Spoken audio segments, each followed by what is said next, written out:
Oke, kembali lagi di channel saya. Makasih buat kalian yang sudah mengklik video ini. Kali ini nih, terkait Said Didu ya. Akibat menyebarkan hoak, Said Didu dipolisikan. Wah, kita lihat gimana videonya. Kali ini Opung membahasnya. Sebelum kita ke video, bantu subscribe dulu channel saya. Belum subscribe, tidak tunggu lama, kita ke videonya langsung. Let's go. Kalian udah tahu berita tentang Said Didu dipanggil Polresta Tangerang. Halo, Opung, berita basi itu. Bagiku membahas orang-orang seperti ini nggak ada basinya. Iya, betul. Bagiku ini menambah imun. Iya, kesenangan diri. Vitamin. Ya. Karena sehari aja nggak komentar orang ini, jujur aja ngilu-ngilu badan. Iya, betul. Ada yang kurang gitu ya. Seru gitu, seru. Iya, seru. Hiburan. Ingat gue bilang kan bahwasanya Indonesia ini nggak ada orang-orang kayak gini, nggak rame. Betul. Dan tahu nggak kalian, kawan ini dipanggil ke Polresta Tangerang, dicecar 30 pertanyaan. Tahu kalian berapa lama? Sekitar kalau nggak salah 7 jam. Iya. Wah, capek juga tuh. Ya, 7 atau 11 jam itu. Antara itu lah, nggak paling penting itu sama aku. Ya, dan akhirnya apa? Kawan ini lepas lagi keluar tanpa memakai rompi. Tepuk tangan dulu. Asik. Mau pakai rompi ke, mau nggak pakai rompi ke, ora urus. Iya. Ya, tahu nggak kalian? Jadi ini bagi apa namanya? Bagi teman-temanku, saudara-saudaraku, tolonglah kalau menyikapi berita itu agak objektif gitu loh. Ya, ada pula yang mengomentari begini, ya kan? Saking senangnya gitu loh, apa dibilangnya? Itulah gara-gara terlalu nyinyir sama Mas Gibran, makanya dia ditangkap polisi. Iya. Tahu ya, kita sama-sama kecewa dengan statement-statementnya si Said Didu ini mengenai Fufu Bapak. Iya. Tahu, tapi agak nyambung sedikit lah. Iya. Nggak ku persalahkan kau, karena nggak ku spill juga namamu di sini kan. Kita lihat dulu, ya kan, kalau misalnya kita menerima satu informasi, kita harus paham yang namanya 5W, what, when, where, who, sama apa satu lagi. Sama why. Ya, apa masalahnya, siapa yang terlibat, kapan terjadi perkaranya, ya, setelah itu kenapa terjadi pemanggilan kepada Said Didu ini. Harus tahu, kita semuanya harus paham. Jadi tahu enggak kalian ya, kawan ini ya dipanggil Polresta Tangerang karena sudah bukan terbukti, tapi sudah diperkirakan atau sudah bisa dikatakan disinyalir gitu ya, disinyalir melanggar undang-undang ITE ya. Jadi bukan masalah yang lain-lain. Jadi yang pertama itu ya,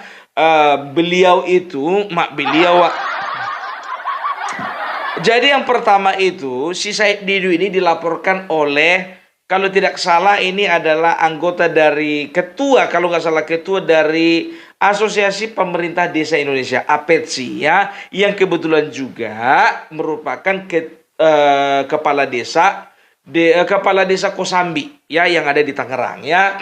Jadi kepala desa ini bernama Mas Kota. Mas Kota ini tidak berterima karena apa? Ya, karena Said Didu sudah memberitakan berita-berita hoax ya. Ucapkan Assalamualaikum warahmatullahi wabarakatuh. Saya Ketua APDSI Kabupaten Tangerang dan para kepala desa mengklarifikasi tentang Said Didu dipanggil pihak kepolisian tanggal 19 November nanti. Nah, kami sampaikan bahwa Pak Said Didu kenapa dilaporkan oleh seorang kepala desa melalui APDSI Kabupaten Tangerang, dan lembaga-lembaga dan ormas-ormas ikut melaporkan Pak Said Didu yang diduga Pak Said Didu itu melanggar Undang-Undang IT pasal 28 ayat 3 tentang penghasutan. Dari pemberitaan yang sekarang kami dapatkan, Pak Said Didu itu katanya dikriminalisasi dengan orang-orang yang di sekitar utara. Mohon maaf Pak Said Didu, kami melaporkan Pak Said Didu itu adalah, yang pertama, Pak Said Didu itu di dalam pemberitaan yang cukup viral, yang beritanya hoax, saya beserta Kepala Desa dan Abdesi Kabupaten Tangerang melaporkan Pak Said Didu tidak ada hubungannya dengan PIK 2. Kami melaporkan Pak Said Didu itu berinisiasi dengan para kepala desa dan masyarakat dan Abdesi Kabupaten Tangerang. Murni tidak ada ikut campur PIK 2 dalam kasusnya Pak Said Didu yang pada tanggal 19 besok dipanggil oleh pihak kepolisian. Untuk itu, Pak Said Didu sekarang sudah beredar banyak sekali pemberitaan-pemberitaan tidak baik dan sangat menyesatkan. Dari berita-berita yang sangat tidak baik ini, malah timbulnya di Tangerang Utara mengadu domba kepada masyarakat Tangerang Utara. Saya berharap kepada pihak kepolisian usut tuntas kasus ini. Kami warga masyarakat Tangerang Utara dan ormas dan lembaga-lembaga lainnya ikut mengawal bagaimana kasus Said Didu ini harus kita lanjutkan dalam persoalan hukum yang berlaku di wilayah Kabupaten Tangerang, khususnya Provinsi Banten. Kami kepala desa dipilih langsung oleh warga masyarakat dan kami melayani masyarakat dengan sebaik-baiknya. Dan itu pun pemberitaan yang dibicarakan oleh Pak Said Didu itu beritanya sangat tidak benar. Yang pertama, kepala desa dituduh memaksa warga menjual tanah ke pengembang.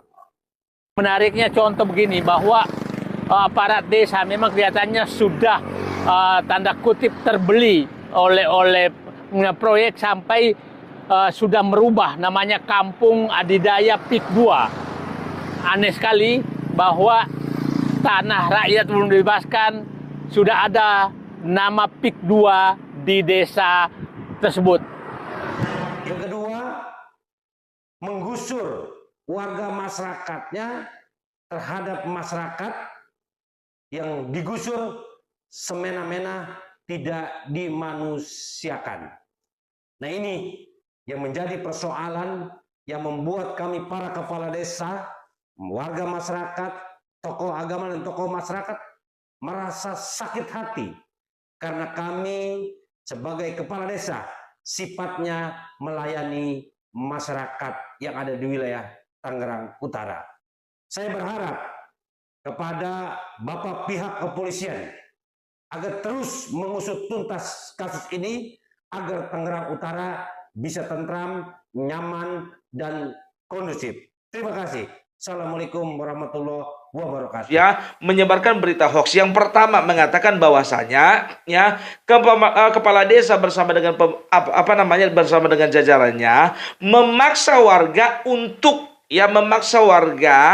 untuk menjual tanahnya kepada pengembang atau developer ya. Baru yang kedua itu dikatakan bahwasanya pemerintah desa disinyalir melakukan penggusuran dengan cara-cara yang tidak manusiawi ya. Jadi sebagai seorang kepala desa dan juga sebagai seorang ketua dari Apetsi, ya dia merasa tidak terima. Namanya Mas Kote. Mas Kote ini tidak merasa terima dengan apa yang disampaikan Said Didu. Nah, yang jadi masalahnya Said Didu ya menangkap ini sebagai momen untuk melambungkan namanya. Karena apa?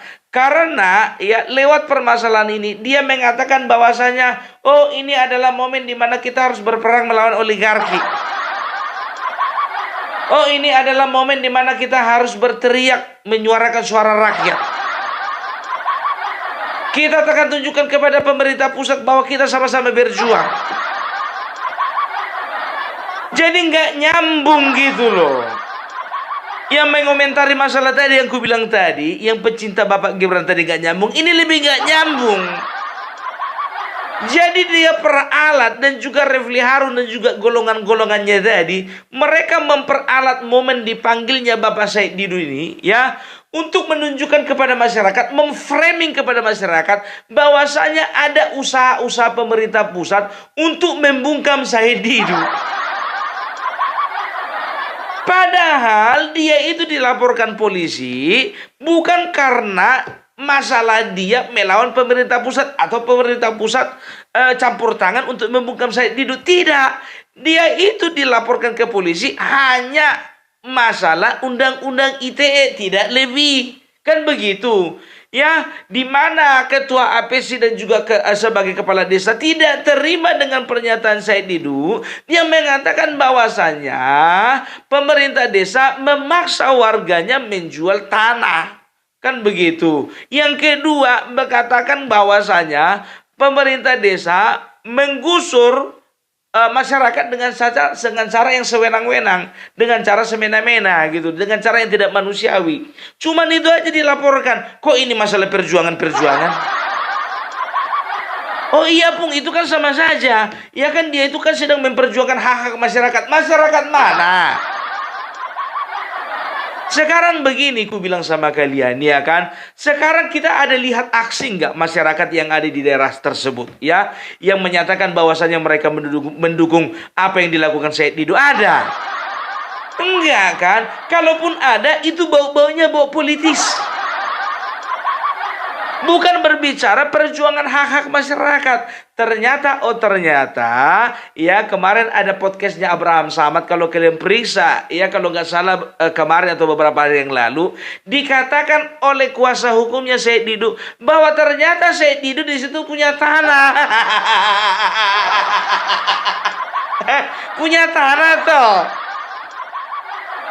Ya pantaslah diperjuangkan. Bilang aja kau memperjuangkan tanahmu, jangan kau peralat memperjuangkan rakyat. Alah, nggak usah kau framing begitulah pemerintah pusat. Ujung-ujungnya lari ke Bapak Jokowi, ujung-ujungnya lari kepada Fufu Fafa. Ya, makanya aku bilang, ya jadi ini yang tidak terima, ya karena memang mereka tidak ada, pemerintah desa tidak melakukan apa yang dituduhkan seperti yang dituduhkan oleh Said Didu. Walaupun memang ada sangkut pautnya, memang di sana, ya di daerah tersebut, ya ada beberapa pengembang yang sedang melakukan melakukan pembangunan gitu loh, pembangunan. Bisa dikatakanlah pembangunan rumah-rumah mewah, kan begitu ya. Cuman yang Said Didu tidak terima karena adanya status PSN tersebut, ya. Status PSN itu adalah status proyek, ya, proyek strategi nasional, ya, yang dikeluarkan oleh pemerintah. Artinya apa? Di situ berarti ada campur tangan pemerintah untuk mempercepat pembangunan, untuk mempercepat pengembangan yang ada di daerah tersebut. Nah, Said Didu tidak terima karena apa? Mungkin saja ya dia itu ini mungkin ya menurutku ya. Ini menurutku ya. Kalau sudah berbicara proyek PSN itu biasanya itu harga tanahnya itu disesuaikan dengan harga pasaran, kan begitu, dan diberikanlah ya bukan kompensasi ya, lebih tepat dikatakan harga yang sesuai dengan masyarakat. Dan biasanya kan ada diskusi antara pengembang dengan masyarakat, kan begitu, ada diskusi sebelum ada eksekusi lahan, kan begitu. Nah kemungkinan besar ini orang menurutku mana tahu harganya kurang cocok. Dia minta naik, nggak tahu kita, ya kan? Diperalatlah masyarakat supaya apa? Ya kalau masyarakat yang lain harganya cocok, ya kan dinaikkan, ya harga dia juga naik, kan begitu. Tapi ini menurutku, ya kan, kalau namanya menurutku ini kan tidak ada apanya, tidak ada dasar hukumnya, kan begitu. Ya nggak apa-apa dong, masalah. Yang penting kan bukan hoax. Yang penting tidak merugikan dia. Ya ini kan namanya menurutku, nggak ada masalah kan. Jadi yang aku ketawai biar tahu kalian, ini orang ya bawa Refli Harun, bawa Abraham Samad. Jadi teman-teman yang ada di forum kemarin dibawa-bawa. Gitu loh ya. Bisa dikatakan jujur aja lah, iya kan? Maksudnya opo? Maksudnya sampean gowo-gowo koncomu kuwi opo? Biar ketahuan bahwa sampean itu sedang memperjuangkan hak rakyat. Dan momen ini kalian peralat sebagai alat untuk menarik simpati rakyat. Orang ngaruh. Gitu. Sekarang begini ya. Sekarang ini kan ada bisa dikatakan ya ada peperangan antara kubunya Said Didu dengan PIK 2. Sebetulnya pengembang bukan cuma PIK 2 di sana. Ada Podomoro, ada juga pengembang BSD itu apa itu Sinarmas, dan juga ada pengembang-pengembang lainnya, Sumarekon. Ada banyak gitu ya. Tapi mungkin yang berkenaan dengan wilayah tanahnya si Said Didu ini PIK 2. Kan begitu kan? Jadi yang itu aja lah, Heidi guys. Jadi seringkali ini orang ya kan membawa isu masalah tanahnya ini seolah-olah menjadi isu nasional. Kemarin pembahasan masalah Gibran, masalah Pilpres, masalah Pilkada diikut-ikutkan masalah yang ini. Sekarang begini ya, Bapak Said Didu yang terhormat, menurut kawan-kawannya, kalau memang Anda itu melihat ada penyelewengan dan juga Anda itu melihat ada intervensi pemerintah ya untuk menekan harga, untuk mempersekusi masyarakat di sana, lapor polisi aja. Kenapa? Kau kan bisa lapor kepada kepolisian. Kami nggak percaya sama polisi. Ini yang repot ini. Ya mau sama siapa lagi kalian percaya? Jadi jangan seolah-olah kalian itu membawa permasalahan ini menjadi isu nasional. Jangan gitu loh ya. Itu yang pertama. Baru yang kedua. Ya aku juga nggak terlalu melihat ada gejolak di tengah-tengah masyarakat gitu loh. Malah aku ada video ya. Video kau ada di satu wilayah. Ya kan. Diusir-usir sama warga gitu. Cari aja videonya. Kalau nggak salah waktu itu Said Didu pakai baju warna biru, bikin aja. Said Didu pakai baju warna biru diusir-usir warga Bogor. Warga Bogor atau Tangerang nggak tahu juga gitu. Itu dia ya. Dan juga ada beberapa informasi mengatakan kalau ini orang ternyata berusaha untuk memeras salah satu developer. Opung hoax kan kata media. Iya kan, aku bilang kan katanya, sekarang kalian cek aja kebenarannya, ya kan. Itu kan juga media itu berkata sepertinya, kan begitu menurut informasi, belum ada faktanya, kan begitu. Tidak dikatakan juga, oh Said Didu menerima, Said Didu melakukan pemerasan, kan enggak, katanya. Ya kalau masalah benar atau tidaknya kita lihat aja nanti, kan begitu. Semuanya akan dibuktikan kok. Ya itu dia, jujur aja aku bilang sama kawan ini ya, dia itu selalu mengatakan ya, dengan pembangunan PIK 2 ini dia mengatakan bahwasanya Cina sedang membangun negara Cina di tengah-tengah Cina. Bro, sekarang ku bilang begini ya, jangan pernah kau itu melontarkan kata-kata rasis seperti itu ya. Ada apa rupanya dengan saudara-saudaraku yang orang China? Kau saudaraku, orang China saudaraku, orang-orang Arab juga saudaraku. Jangan kalian framing, jangan kalian kotak-kotakkan. Kalau yang ini adalah masyarakat pribumi, kalau yang sana bukan masyarakat pribumi. Nggak boleh begitu. Nggak tahu kenapa orang ini, jujur aja, beberapa kali podcast terus aja Cina. Coba kau bikin dulu bilang Batak sekali dulu. Matanya ini mau kau pecah belah antara satu anak bangsa dengan anak bangsa yang lainnya. Nggak boleh begitu. Ini kan menimbulkan huru hara ini. Jujur aja aku bilang, ini pun juga sebetulnya sudah melanggar undang-undang ITE. Karena apa? Mereka menyebarkan berita bohong ya. Mereka menyebarkan berita bohong dan ya berdampak terhadap masyarakat luas. Coba kalau misalnya sempat dia itu menumbuhkan kebencian di tengah-tengah masyarakat di sana, sehingga masyarakat di sana benci dengan orang-orang China, orang-orang keturunan Tionghoa, dan mereka melakukan tindakan anarkis, gimana? Mau tanggung jawab dia? Enggak kan? Itu makanya aku bilang jangan lagi timbulkan huru hara, ya. Asal ada podcast Cina ke Cina. Enggak boleh gitu, Bapak, ya. Nggak boleh. Kita itu sebagai anak bangsa, sebagai orang yang berpendidikan, sebagai orang yang sama-sama memiliki bangsa ini, yuk kita sama-sama memiliki pikiran positif gitu. Sekarang masalah Cina membangun Cina di tengah-tengah orang Cina. Sekarang begini, ya Kau sedang berperang dengan yang namanya pengembang, ya. Yang namanya kota, ibu kota, di mana-mana kota maju itu, ya. Itu sudah sewajarnya dari dari wilayah yang tadinya tidak terlalu maju, ya. Misalnya ini, ya. Misalnya di Jakarta Pusat, ya. Itu dulu itu menjadi pusat dari pemerintahan, kan begitu, dan juga pusat bisnis. Lama-lama kan berkembang ke sebelahnya, kan begitu. Dibangunlah gedung-gedung tinggi, ya kan. Nah, di situ mereka itu melakukan penggusuran, tapi dikasih harga-harga yang wajar. Kalaupun ada penyelewengan, itu kan kasus, kan begitu. Nah, makin lama berkembang ke Jakarta Utara, Jakarta Selatan, Jakarta Timur, Jakarta Barat, kan begitu. Tapi kan tidak semua, ya kan. Misalnya contohnya di Jakarta Utara. Jakarta Utara, masih ada sekitar 35% lahan yang masih bisa dibangun. Jakarta Selatan, ini udah agak sempit, ini cuma 15% yang dibangun. Jakarta Timur, ini cuma 20%. Jakarta Barat misalnya contohnya katakan, ini kayaknya cuma 5%.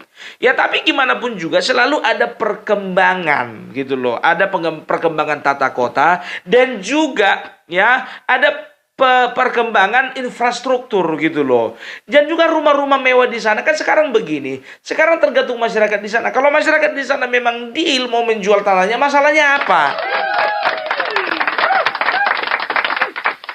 Contohnya Kelapa Gading. Kelapa Gading itu dulu lingkungan apa itu? Masyarakat biasa di situ, perdesaan di situ. Bisa dikatakan rawa-rawa lah.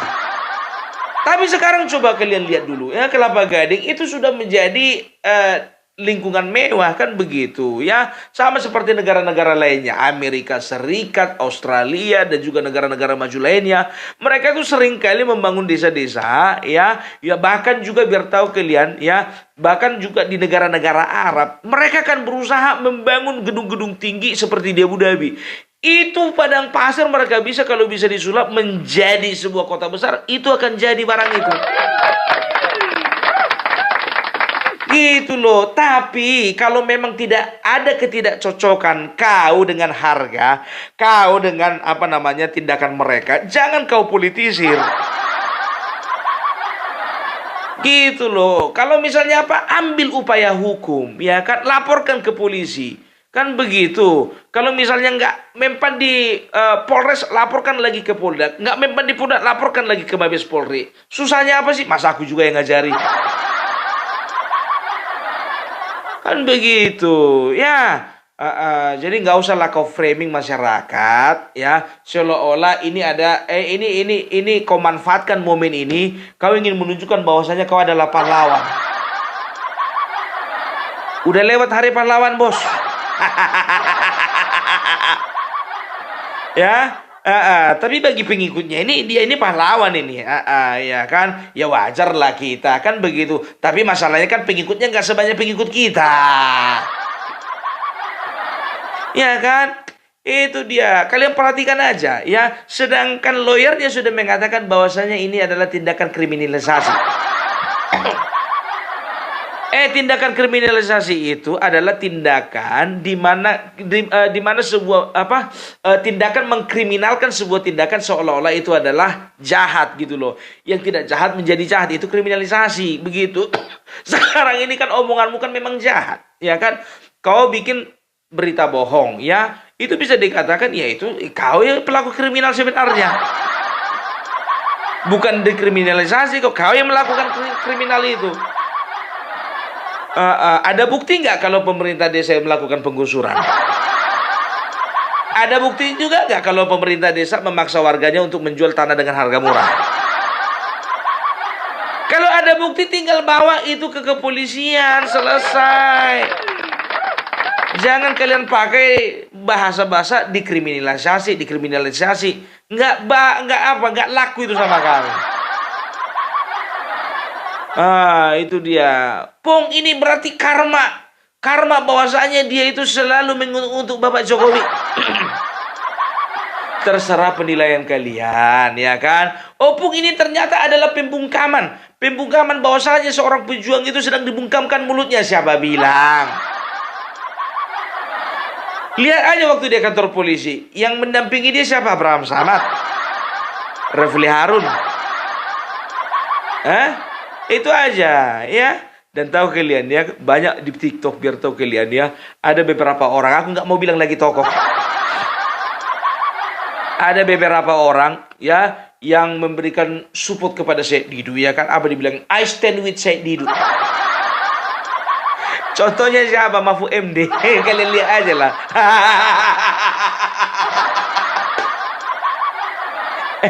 Bapak Mahfud MD udah turun ke lapangan belum?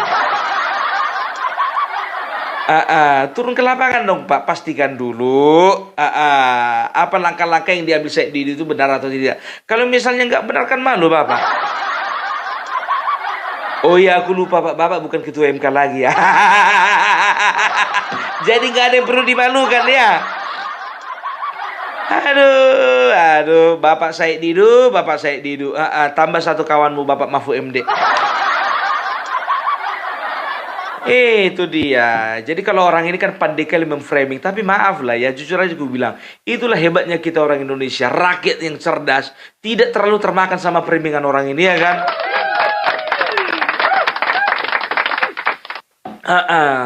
Udah keluar pernyataan Rocky Gerung tentang apa naturalisasi pemain sepak bola yang kemarin?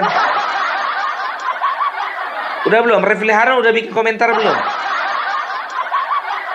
Nanti kalau misalnya Rocky Gerung komentar lagi bahwasanya nggak ada yang perlu dibanggakan dari kemenangan Indonesia dengan Arab, nanti kalian bilang sama aku ya. Ya kan. Jadi orang ini kan merasa diri pejuang. Aktivis. Jadi kami kalau misalnya yang lahir tahun 80 nggak bisa kami dibilang aktivis. Nggak bisa ya? Oh gitu ya. Jadi aktivis cuman pilih kalian yang apa namanya, yang kalian kuliah tahun 98 lulus ya. Aduh aktivis. Dikit-dikit aktivis. Oh, kami para aktivis ini. Ku tengok ya kan, ada itu yang komentar itu kemarin itu salah satu dari apanya itu, dari bagian dari dia ya kan. Kami para aktivis ini, kau lahir tahun berapa? Pikirku begitu. Dari muka aja lebih tua mukaku dari mukamu, pikirku begitu kan. Oh ternyata udah bisa juga kayak kami ini dibilang aktivis. Ya kan, dikit-dikit aktivis. Ngumpul-ngumpul demo dibilang aktivis.